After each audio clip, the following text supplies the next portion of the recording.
Unsurprisingly, the Samsung Galaxy S5 has a plastic shell, just like the Galaxy S models before it.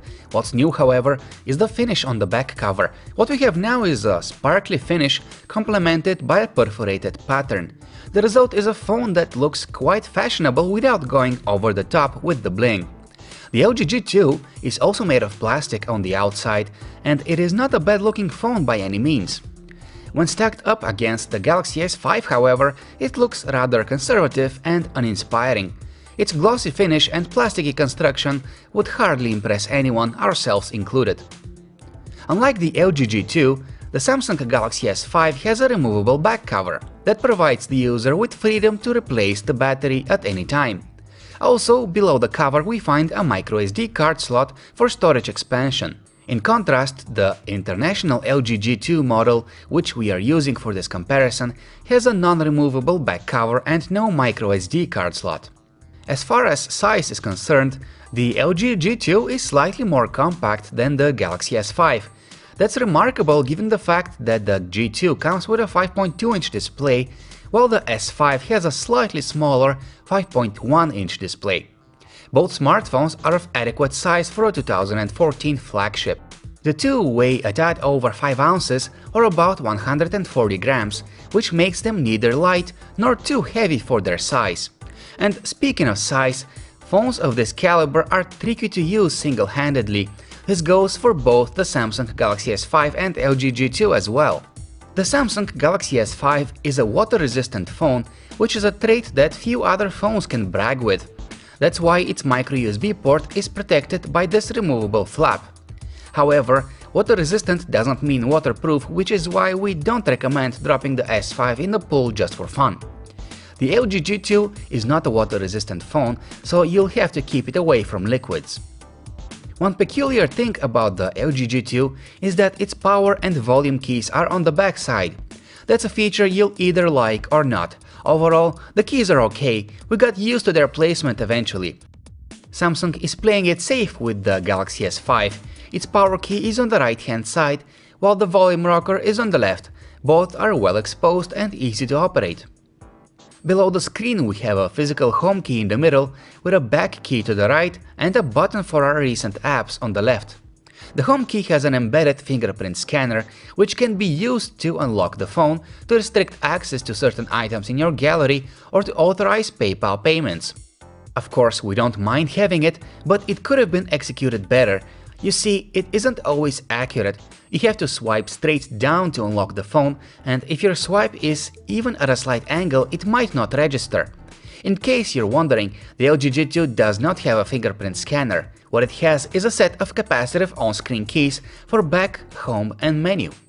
The list of recent apps is accessed with a long press on the home button. Now, as we mentioned earlier, the Samsung Galaxy S5 has a 5.1-inch display, while the LG G2 sports a slightly larger 5.2-inch display. The resolution of both is typical for a flagship 1080 by 1920 pixels. With these figures in mind, it comes as no surprise that the two displays deliver excellent details regardless of what's being displayed, pictures, videos or plain text. Samsung is using a Super AMOLED display for the Galaxy S5, while the screen on the LG G2 is based on IPS LCD technology. To the naked eye, both displays look great with their intense, vivid colors and wide viewing angles. Our measurements, however, reveal some inaccuracies when it comes to color reproduction. First of all, the Galaxy S5 has several different display modes, which you can switch between from the settings menu. The standard one produces a higher than normal color temperature, which makes whites appear bluish. Colors are also slightly off. In the professional display mode, however, the display produces a bit more accurate colors, according to our measurements. The screen on the LG G2 does not let us modify its color reproduction. Like the cases with the S5, its colors have a rather high temperature.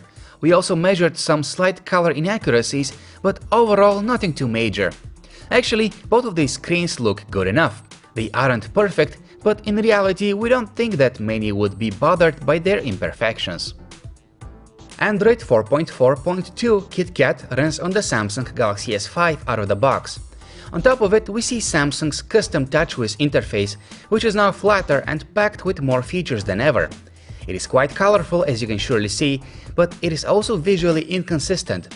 Some menus have a flat, minimalist look, while others appear as if they've been taken out of a cartoon.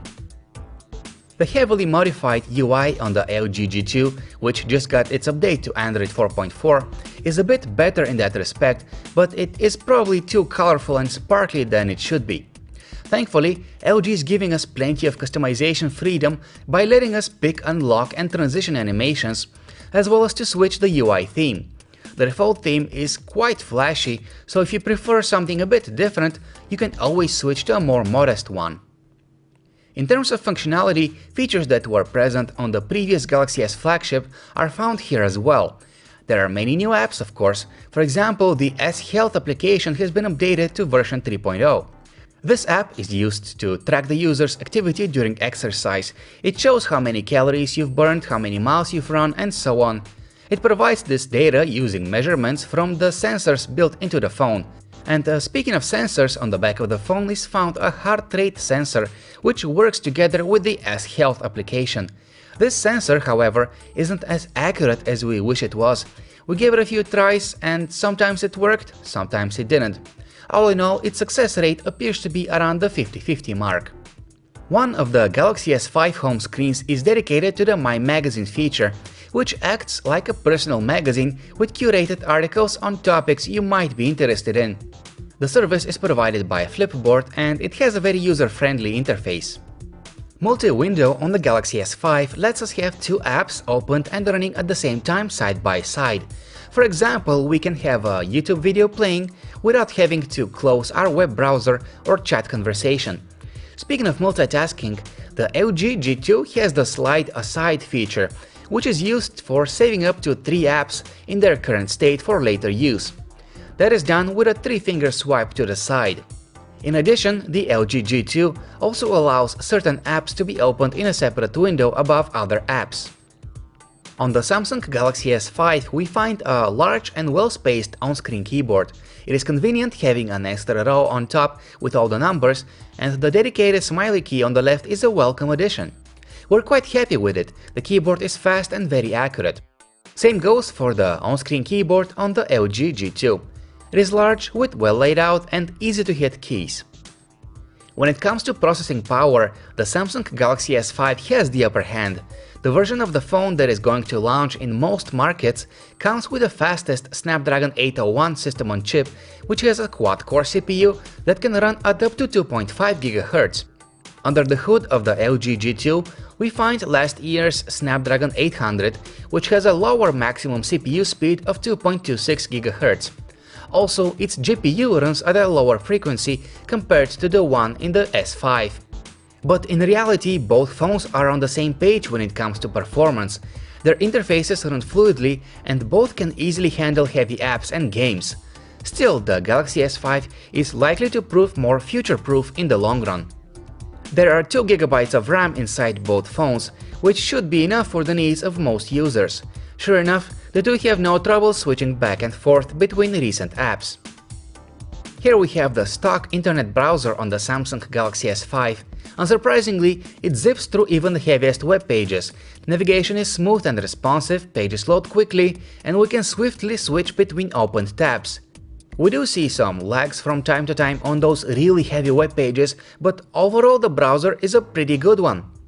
The LG G2 and its stock browser are also ideal for browsing the web, and of course you can have multiple tabs open. With heavy web pages, however, lags are a bit more frequent. The Samsung Galaxy S5 packs a 16-megapixel camera with a single LED flash. Something unique about it is that it uses phase detection autofocus, which is a feature found on professional cameras.